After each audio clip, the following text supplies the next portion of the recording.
Yeah, what's up, y'all? I don't know, man. I know, I know, I know, I know,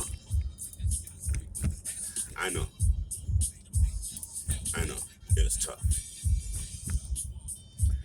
I think it was tougher that after the smack talk, Capella and them talk, and Trey's little fingers and stuff. I think that's why us losing hurts more.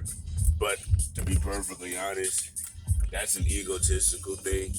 So I'm really not trying to even go there too tough. And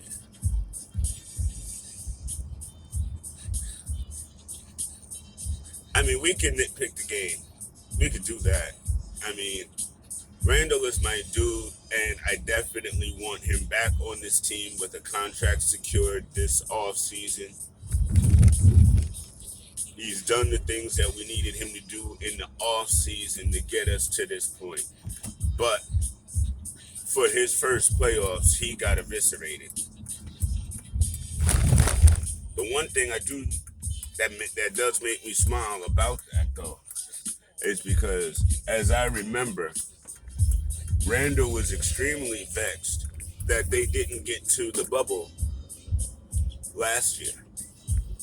And so he went into this tremendous offseason to get himself prepared so that they could get to the playoffs this year. Now that that's done and he's seen his performance and he's got footage and tape, I'm excited to see him attack this offseason with even greater vigor because there's an even bigger goal in sight now that there wasn't before. So that's cool. And honestly, y'all, and listen, y'all can feel however y'all feel about me and how my views are with this team and everything, and that's fine. You know, I mean, I don't consider myself overly positive. I just don't consider myself. I don't consider negativity to be necessary. You know what I mean? I logged on this morning when I turned on my phone. You know, I'm gonna say Big Freezy was like, I didn't see the video, but the headline of the video was blame Randall for what? What are we blaming Randall for? For a lackluster playoff performance that we would have never gotten to in the first place without his stellar season. See, you can't chop him down because it doesn't make sense when you look at the whole. You can chop him down for the playoffs, sure, but you can't chop him down. You know what I mean? So that I'm really not entertaining at all. And y'all on Twitter today, if that's your modus operandi, if you know blasting Randall is how you all feel like going about it today, leave me out of it. Because that you will have me battling y'all all day on that one. You just will. Uh I haven't gone on Twitter yet today because Twitter can be very, very, very, very, very, very, very mean and ugly, especially after the Knicks lose. So I'll go on later, and I will definitely check timestamps before I respond to people, so that I'm not responding to something you said in game yesterday that you don't necessarily vibe today. So I'll be good about that. Now back to this. I'm gonna do a Knicks exit interview video shortly. Uh, so right now, I still just want to go back into this playoff, and we had opportunities, but quite honestly, and it showed me this last night. Trey Young had a bad game. He had an awful game last night, and he still bust our tail. What does that tell you? We just didn't have enough firepower. And, you know, unfortunately, as it goes, you know, offensive woes predicate defensive struggles. When we're not hitting our shots, we're not as engaged defensively. And again, ladies and gentlemen, and I've said it a billion times, and I saw it yet again last night, Burks is not a point guard. I mean, how many times did he over freaking dribble instead of passing the ball to two open people? Keep the rotation going instead of slowing the ball down to this dribble stop stuff. I mean, when we were making a comeback and Randall wasn't even on the floor at that time, that's what slowed it down. Every time we moved the ball, we got open shots and hit them. It was great. Obi was doing his thing, Quickly was doing his thing, and then Burks wanted to start dribbling.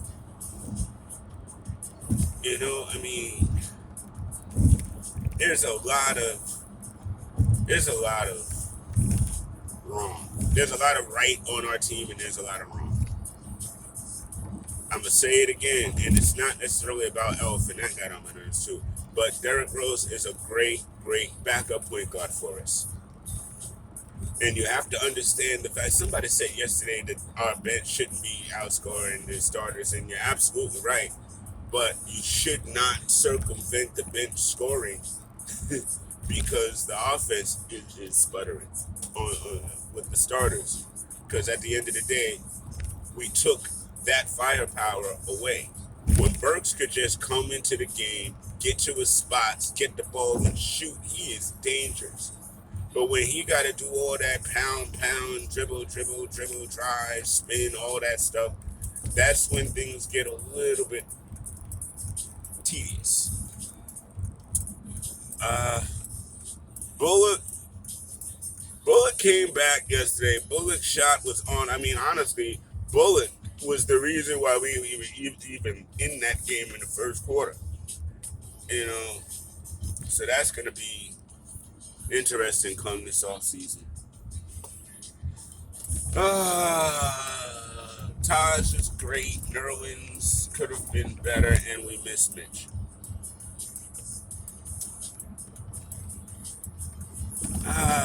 And I still, for the life of me, don't know why Elf got 0 minutes once he got benched, or Frank got no minutes but a few seconds at the end of some quarters. You know what I mean? None of that makes sense. None of that makes sense to me. I mean, you have defensive specialists. Use them. Like, that was the one thing, Tibbs, man. You shrunk the rotation. But the guys that were in that, core rotation were underperforming a little bit. And here's my thing. Why are you so intent on playing Randall when he's struggling? And you got Obi on the bench. And now, granted, Obi is not doing Randall minutes and Randall numbers. He's just not yet. But give that man a rest, number one, and pull him early, and it teaches him and everybody else how seriously you're taking this game. And maybe that gives them a little extra spark. I don't know. But I know that Randall was pressing all night. He had so many turnovers, and that's one of the little bugaboos about his game is when he drives to the paint. Sometimes the cardinal sin of passing is passing in the air, and he kind of passes in the air like 80% of the time once he drives. But I feel like he'll work on that in the offseason too. That'll get crisper. His ability to recognize the double and triple teams will get a lot crisper. And more importantly, he needs to work on that outside shot to become an assassin out there so that, the mid-range, the 15-footers go in, and then they can't necessarily double and triple team you in the paint like that. We got to learn how to be more versatile. But at the same time, last year we were one of the worst teams in the league. So to go from that to this shows great progression. And we are going to progress even more during this offseason and into next year. Because now the Rooks will have a real summer league. They'll have a full offseason. And the vets will have a full training camp, full preseason. And it sounds like we're going to get back to 82 games next year. So it'll be a more normal season. And I think you know what I mean, and I haven't really looked at everything because of course things just popped off last night. But I feel like we're definitely gonna be back in the top six next season when it all shakes out. You know, I don't think we're gonna be. I don't think we're a playing team anymore. I, I honestly don't think that we're not a playing team. We are a quality team now, and you know, in our first iteration of the playoffs, it wasn't a stellar debut. It wasn't stellar for RJ. It wasn't stellar for Randall. It wasn't stellar for the team. You know, we won one game. And quite honestly, this is a team that I felt like we could beat. But the playoffs are a different beast. And true to Atlanta's, I got to give it to them. They understood the level and they rose to it. But quite honestly, at the same time, to me, they are more of a built team to do this. You know what I mean? I know Trey and them didn't make the playoffs last year either, but we already knew that Trey was going to be a real big time scorer. We know Herder's got a shot. We know Bogdanovich has a shot. Some of us wanted Boggy to come over to us instead of going where he went. That's fair too. Uh, Clint Capella was a punk for his words, but Clint Capella is not a fluke. That dude is a real dude. He's a real center. You know, and played like him. You know, he's been in this before. He's not rattled necessarily. You know, he's the calming voice. You know, John Collins, I, you know, he'll get better. But to me, he's been in the league a minute to be still. Yeah, but he'll get there. I mean, they just got Nate, so that'll help. He'll get there. And like I said, hats off to him. You know what I mean? I I don't think they pass the 76ers, but that's for next week. um, like I said, man, you know, hats off to Atlanta for playing their game and doing what they do. And hats off to us for getting there. Hats off to us for turning this thing around. We have weeded the garden, and now they got some beautiful roses and flowers growing out of that joint.